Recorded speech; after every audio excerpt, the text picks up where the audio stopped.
it's you I fall into.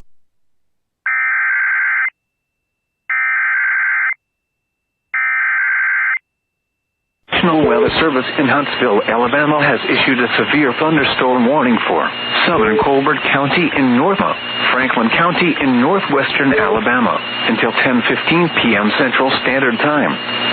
At 9:42 p.m. Central Standard Time, severe thunderstorms were located along a line extending from near Tishomingo State Park to near Fairview to near Evergreen, moving east at 70 miles per hour.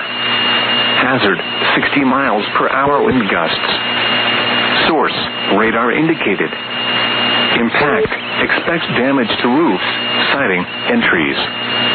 Locations impacted include Russellville, Red Bay, Phil Campbell, Littlerville, Bowgreen, Vina, Hodges, Atwood, LaGrange, and Sharptown.